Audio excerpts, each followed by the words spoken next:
Это наша с тобою земля, это наша с тобой биография.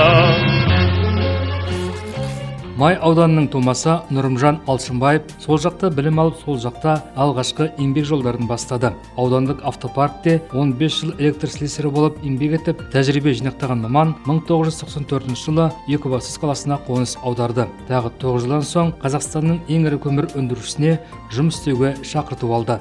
Водоканалда істеп жүргенде, онда водоканал еңбек төлемейді. Мұнда еңбек төлейді, нетеді, кел деп. Қарауылды шақырып, соңа Амирам қарауылды шақырып, соңа несінде, соның несімен келдім Богатырға.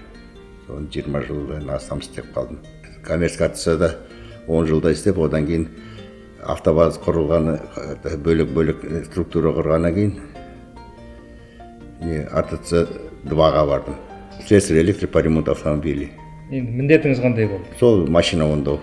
Машинаның несін, светін ондадым. Стартер, генератор. Коммерцияға келгенде Савчук директор болды. Караули главный инженер болды. Дулат Искаков деген болды. Ол ТБ-дан болды. Ибраев Мустафа. Сонымен бірге істестім.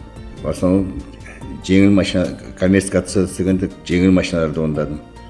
Спец машиналар болды, соларды ондадым. КамАЗ, автобустарды. Автобазы АТС-3 болғанда, АТС-2-ға барғанда нелерді ондадым. КамАЗ, Урал, ЗИЛ, автобусы, Газели. Білікті маман тәлімгерлікпен айналысқан, еңбек ете жүріп шәкірт дайындап та үлгерді. Бүгінгі таңда құрметті еңбек демалысында болсам да, кәсіпорын еш ұмытпайды. Соған ризамын дейді Нұрымжан ағамыз.